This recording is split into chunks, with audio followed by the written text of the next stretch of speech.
My name is Thomas Huiett. We lived out there on a little old farm out northeast of town. We had no radio, no telephone, no nothing. We didn't even have a car. We walked everywhere we wanted to. And my mother, 4 boys and 2 girls. And I was one of the youngest. I was next to the youngest of the whole bunch.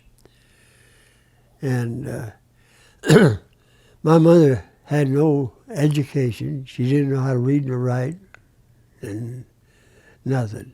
Other brothers, 2 of them graduated from the 8th grade, and the other quit school in about, I'd say probably 7th or 8th grade, somewhere along in there.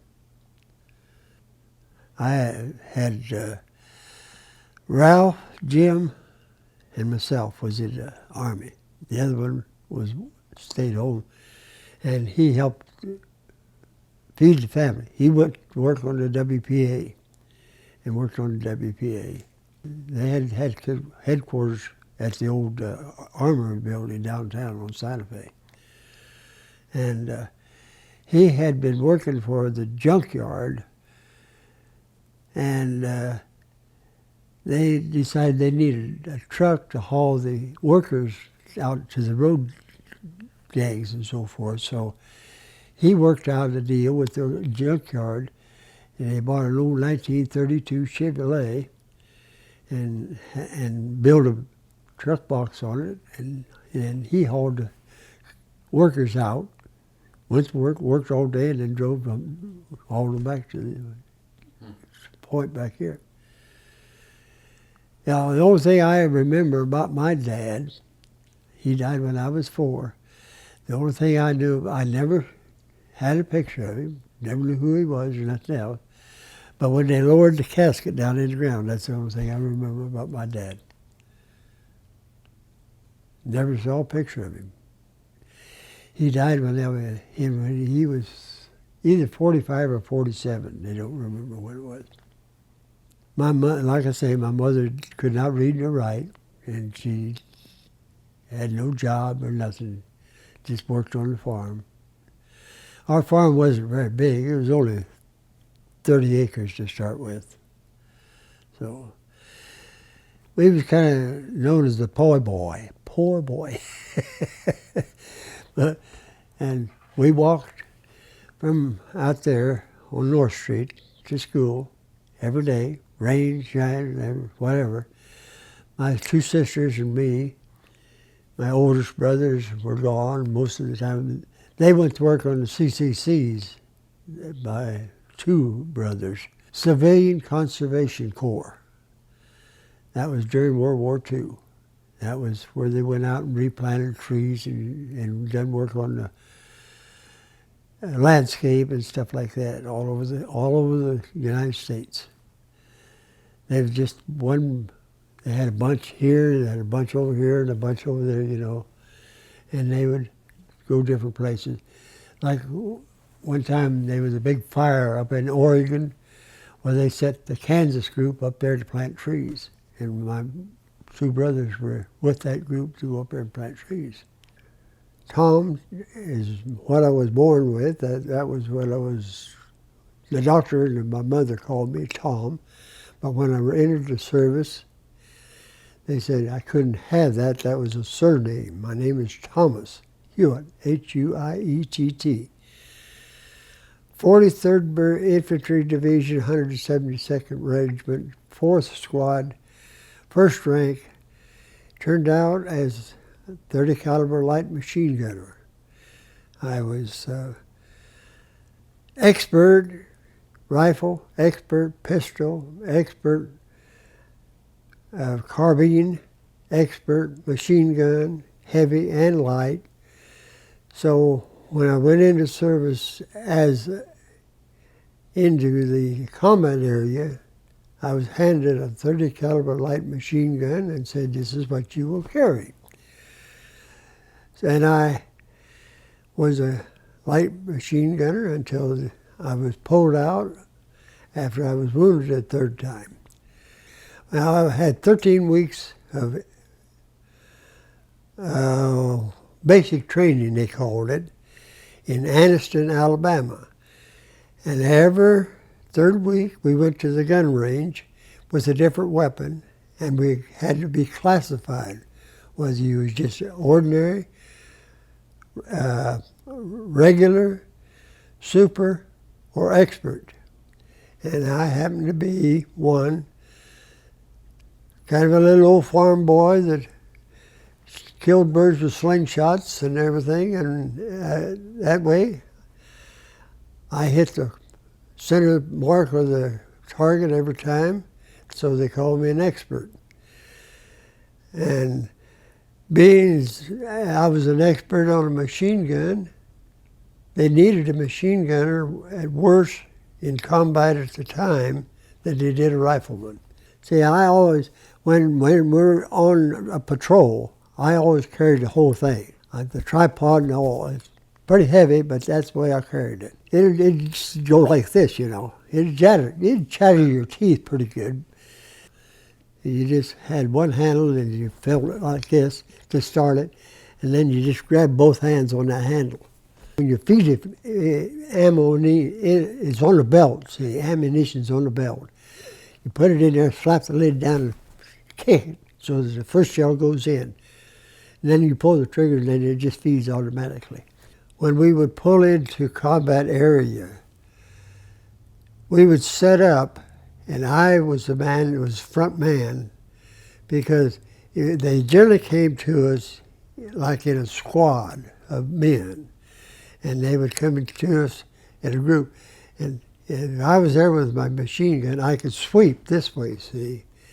And in order to sweep, I could kill more enemy. We had a box of ammo that carries 1,250 shells. We fed it into on a belt line, and it would shoot 250 rounds per minute. That's quite a few shells. Now I could regulate that by the trigger. But see, now it's on full trigger, and I'm swinging my machine.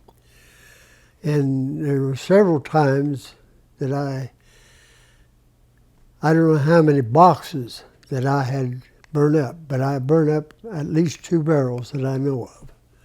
Probably 2 boxes, about 5,000, let's see, 250, 1,250, 20, about right, 25, 40, 25 to 3,000 shells, that's about it. But it says that's on continuous. Now you can spurt out maybe 250, 300, something like that, and be okay. But if you continue a box, you'd burn up a barrel, because they just get so hot from the explosion.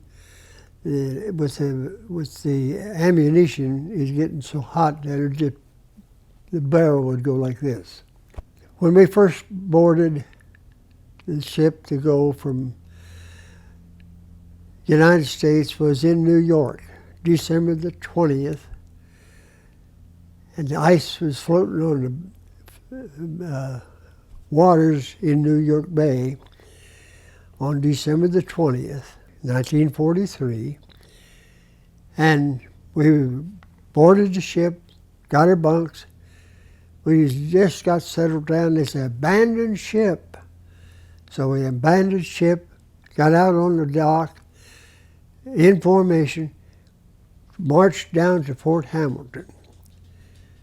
Stayed overnight, got up the next morning, and they had Christmas dinner for us. We ate Christmas dinner,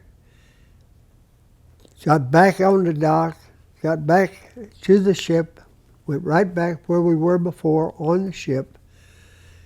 On December the 22nd, we sailed. They gave us an APO of South Pacific. And we could, why would they do that? We're in New York and we're headed towards Europe. Why would we have APO of South Pacific? Well, we found out pretty soon, because it went down in through the Atlantic, through the Panama Canal to Guadalcanal, which was a distribution point. We were there 2 days and joined a ship load of soldiers and went to New Zealand and joined our division. I think we had 2,400 soldiers. Well, down in the hull, where they were 4 high.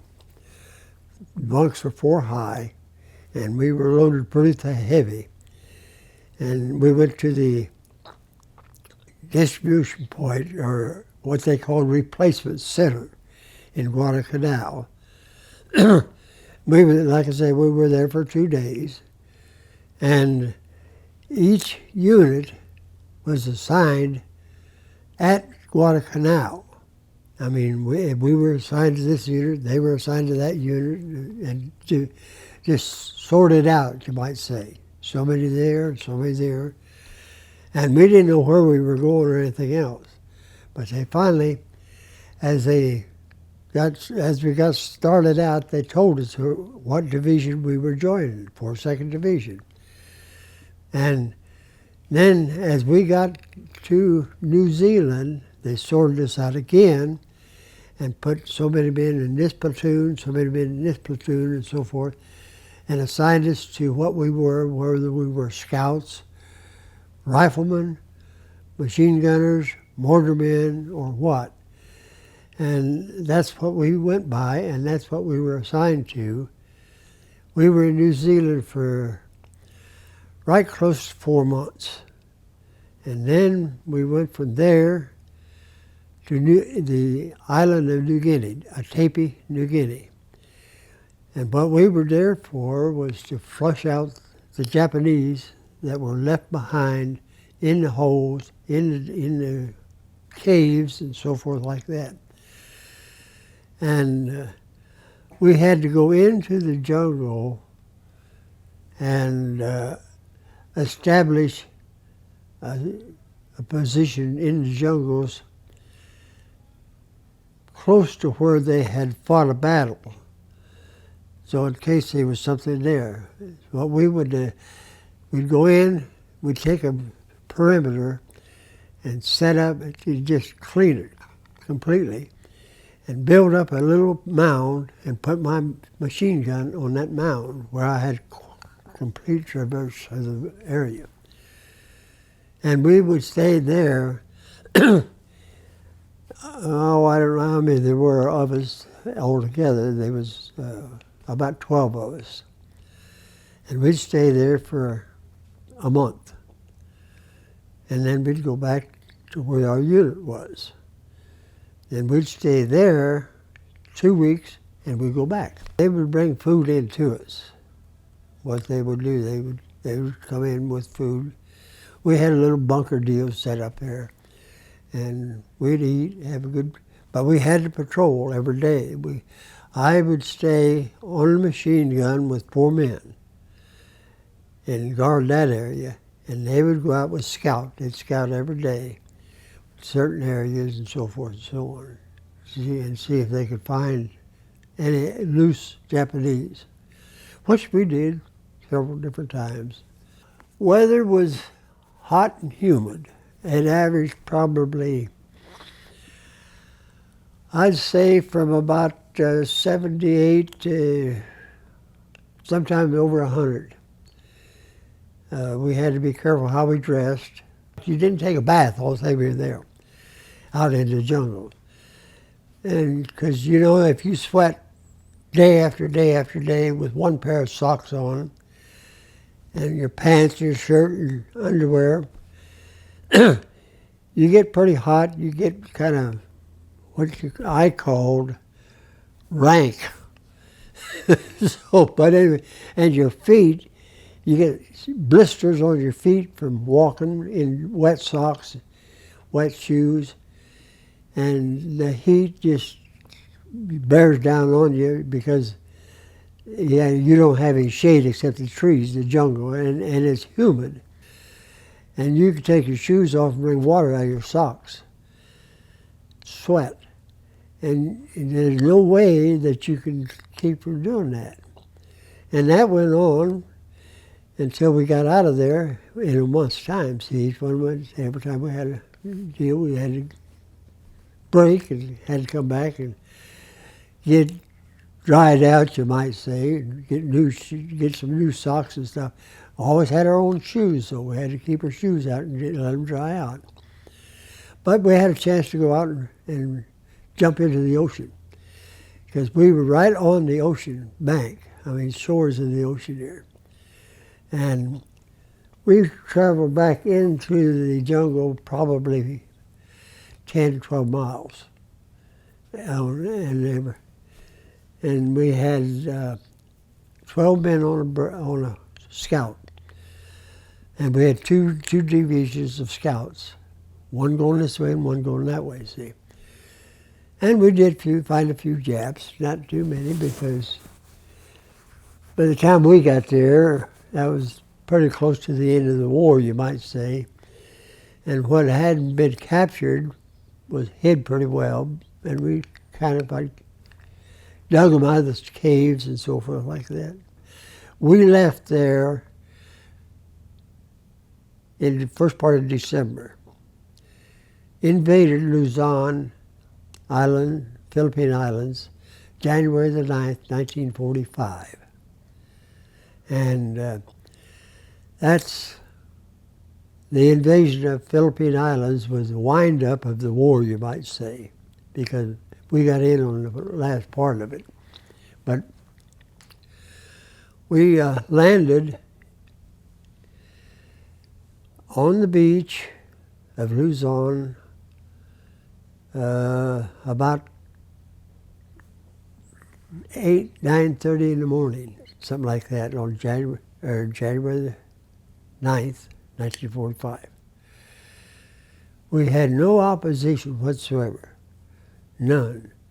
We thought, well, we were just going to run out there and nothing ever happened. But towards the end of the day, the only one person in our outfit that got killed was my lead lieutenant of our squad.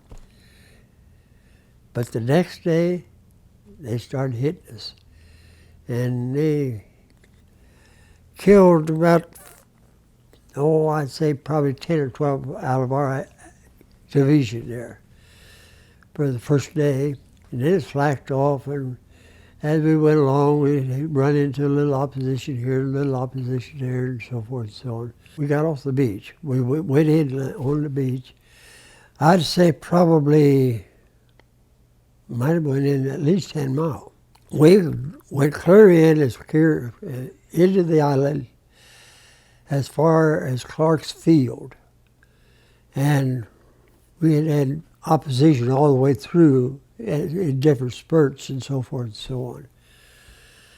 But we got march into Clark's Field, and that was where, there was a sugar factory and a sake factory. Sake was their native beer. I didn't know, because I didn't drink, but some of the boys did.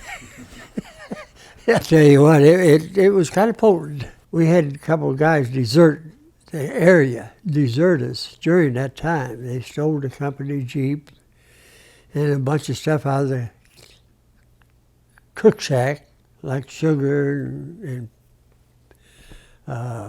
dried peaches and dried pears, or something to eat, But to jump ahead, nobody knew where they were at or anything else until after the war. They got arrested coming out of a little, I'd say, a nightclub. They had stolen our Jeep and changed the hood on the Jeep from one that was wrecked on the beach. There was a colonel walking down the street in Manila, and he went past the doorway of this Gishi house is what they called it. And two soldiers with two Japanese women on their hands walked out of the door and climbed in the Jeep just as this colonel was walking by it. And he called the MPs and he says, "Who's driving this Jeep?" "We don't know, sir." "Well, I'm going to stand right here and wait until they show up, because the hood off that Jeep is off of my Jeep that was blown up on the beach." So when they got there, well, they were arrested and that was it. So, but my sergeant that loaded me on the Jeep ambulance when I got hit the last time was called into Washington, D.C. to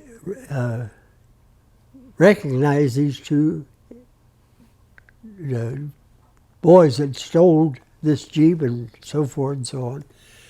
So anyway, they arrested him and had a big trial. Cook was one of them. He got 18 years. Henniger was the other one, and he was my ammo carrier.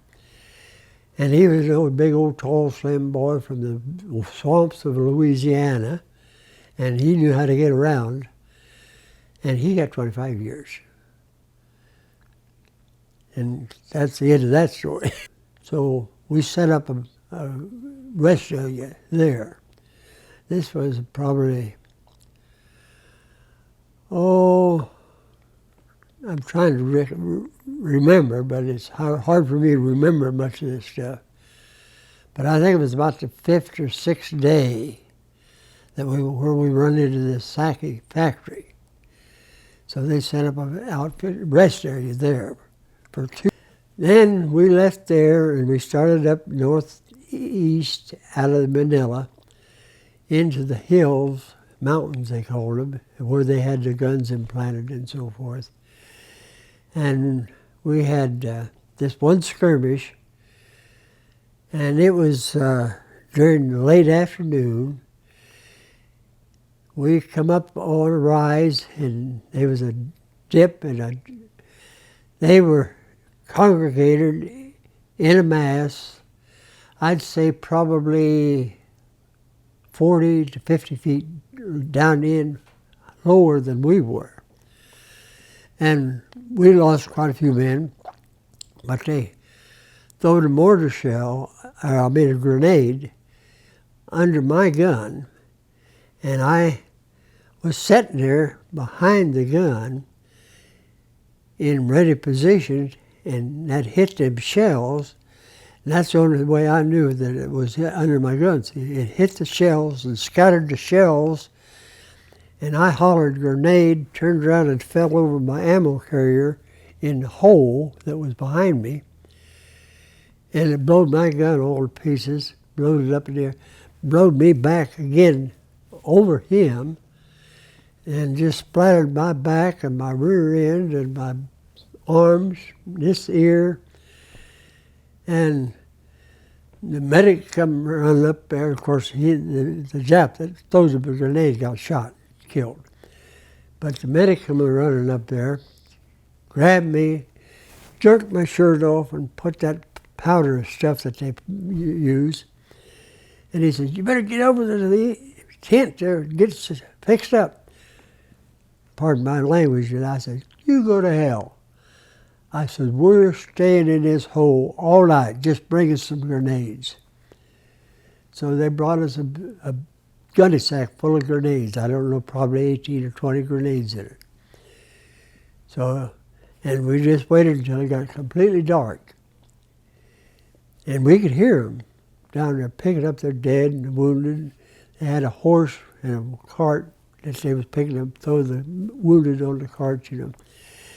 And every time we could hear that horse, we'd bounce a grenade down there. And one time we got close to the horse, and it took off.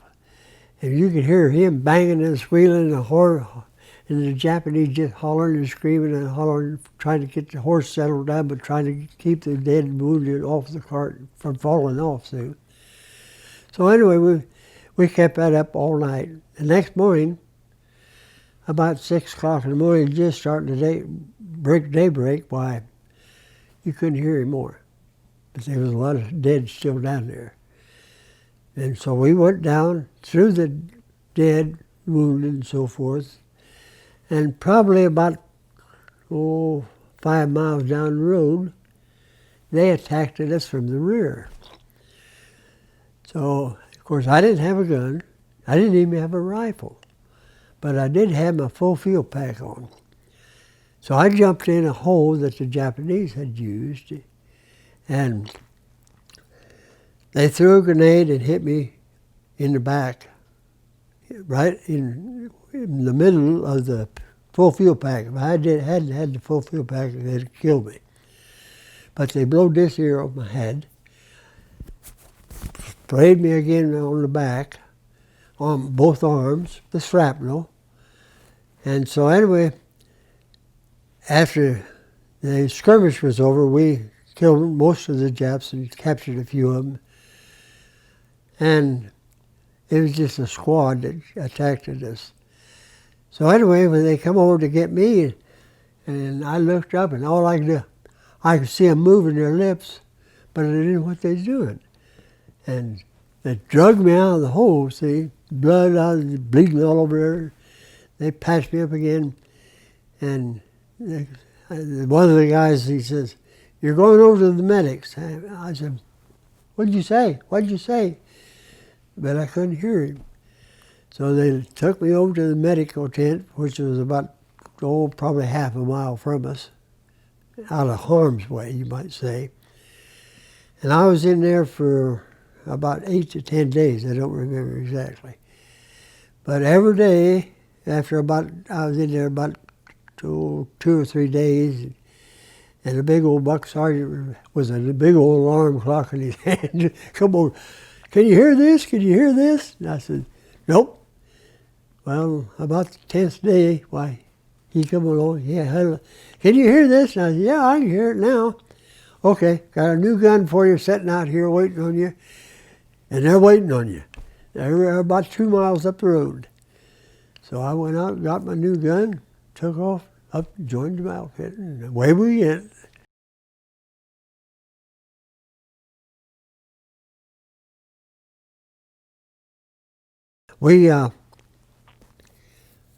We came down after I got back with my outfit, and we started through the jungles, and we came to a clearing, and there was a bombshell, probably about 150 feet to my right, and I was on the right flank of the whole squad that was moving through the jungles. And there was a clearing that showed up in front of us. And as we approached this clearing, somebody was shooting at us. One man was shooting at us. We couldn't figure out where he was coming from until we got out almost into the clearing. Well, when he started shooting at us, I took my gun and flipped up on the edge of this bomb crater, see? And I figured about where he was at somewhere. But when I done that way, he started shooting at me so we could see a puff of smoke coming out of that tree. So I called sharpshooter over, and he got in the hole with me.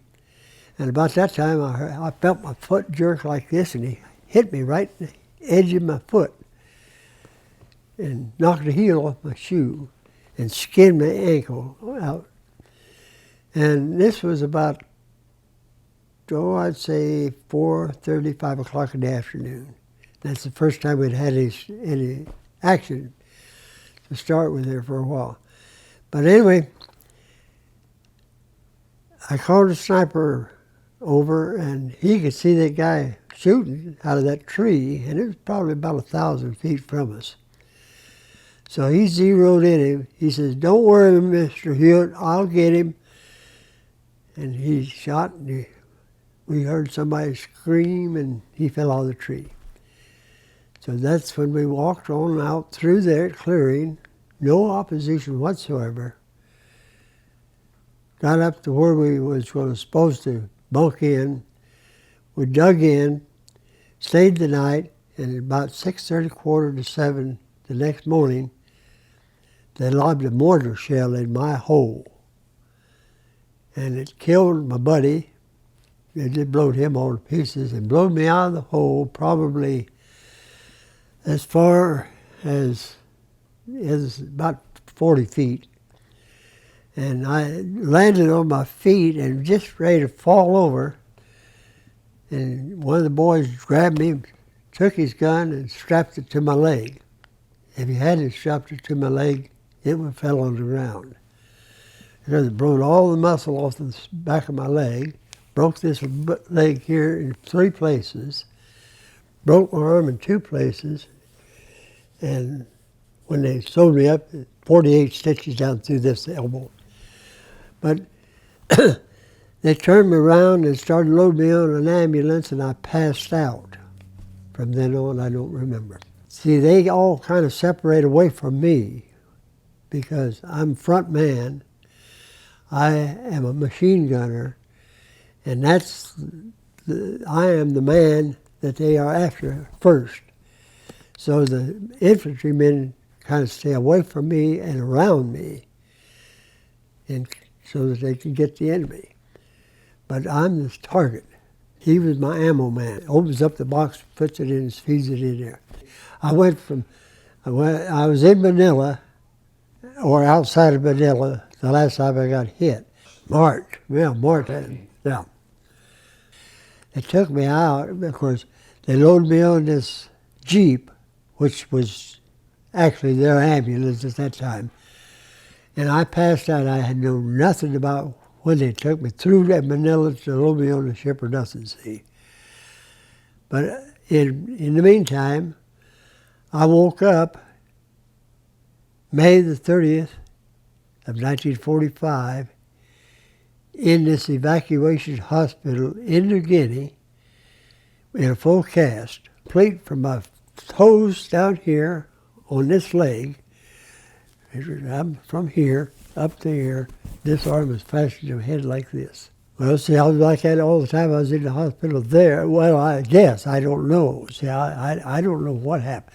I didn't know from the time that I got hit till they loaded me on the ship. I didn't know nothing. I didn't know where I was at, what was going on, who I was, or nothing.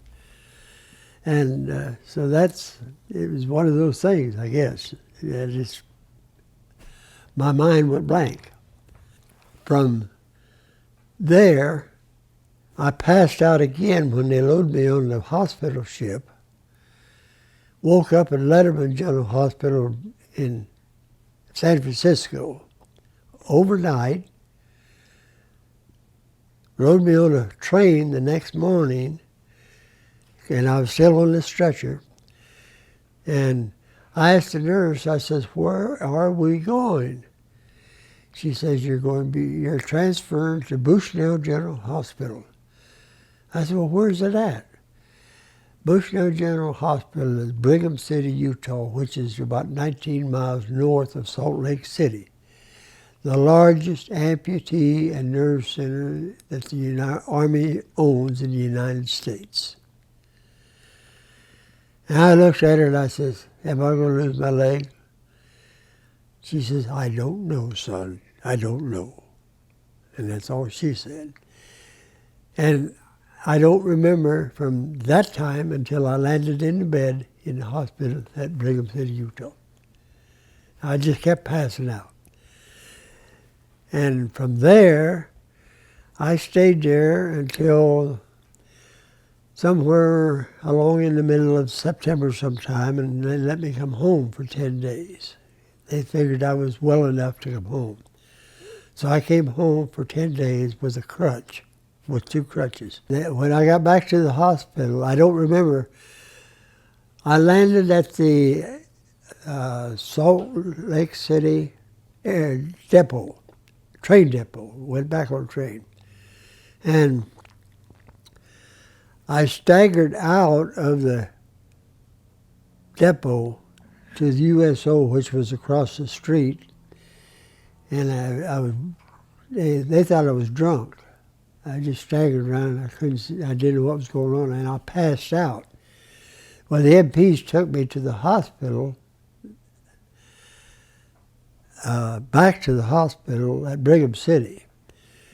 And they admitted me and everything else, but I didn't know it. I was out. And in the meantime, when they got me in there and they found out that I was having a malaria attack. Well, they put me in a canvas bag full of ice. And they'd change that ice every day. And I don't remember how long I was in there in that bag of ice, but I finally woke up and found out where I was at. But they didn't tell me how long I'd been there or nothing else. See, they just... And they introduced me to Tibbet. She was about this tall and about this big around. Best nurse I ever had in my life, and just as jolly as she could be. And when we got, there was I and two other guys that came back together on the train from somewhere in this vicinity. But anyway, when we got off the train, she introduced us. She says, "This is Tibby. Call me Tibbets." And so when we got well enough to get out in a wheelchair, there was a big cherry orchard next to the hospital, and we'd go over and pick cherries. I cannot remember ever killing anybody, because after I laid in the hospital in a coma, my memory evaporated. I do not remember ever killing any enemy. After we had a big squabble, I walked across some dead men in front of my machine gun, had a lot of shells under my machine gun, but I don't ever remember firing that gun and killing anybody. I don't know whether that's a blessing to me or not, but that's the way it is. The only thing I can say is it was hell. It was something that we had to do, did, and we were proud of it, but I don't want to go through it again. I don't want any of our youngsters to go through it again. It's something that boils in you like a fire for years. I never said a word to my wife or any of my family or anything or any of this stuff until probably 5 or 6 years ago. I had all my medals. I got three Purple Hearts and a Silver Star in a shadow box in there. And they were in a drawer. And my niece, she come up to me one day and she said, "Tom, get those out of the drawer and put them in a shadow box so people can see them. You ought to be proud of them." And I said, "Well, I am proud of them, but they don't interest anybody but me." And she said, "They interest everybody. Put them out there." So that's what I done. I bought my wife and I went down and bought a shadow box and I put them on. But they're not, all my awards are not in that shadow box. I've got probably 10 awards, different ones for that's in that book there. And I never started talking about any of that. Well, actually, I didn't remember a lot of it. As time went by, some of the stuff keeps coming out. And I think that's what happens to anybody that's in a crisis like we were in World War II. It's so much death and mayhem and destruction and everything. It gets in your head and stays there and can't get out. And I think that's what's happened to all of us boys that was in World War II, that was in actual combat. And going into combat at a young age at what we was, it got implanted, you might say, into our minds, more so than the people that were in the war in like a clerical deal or something of that nature. Because this was so devastating that I can't get it out of my mind. But then, of course, when I went into the hospital and became in a coma, it banished it from my mind, because there's still things that I cannot remember, and I don't want to remember. Because when you get up in the morning out of a trench in a hole in the ground, sweat streaming over your body at 6 o'clock in the morning, 189 to 100 degrees in the jungles, and walk out a field, probably 20 to 25 or 50 dead people laying around. You're walking over them to get away from them. It's not healthy. And it's a stigma that sticks with you and stays with you. I can't get it out of my mind. I can't remember it because my mind won't let me remember it. And I just hope that someday we can gain some peace. That's all I got to say.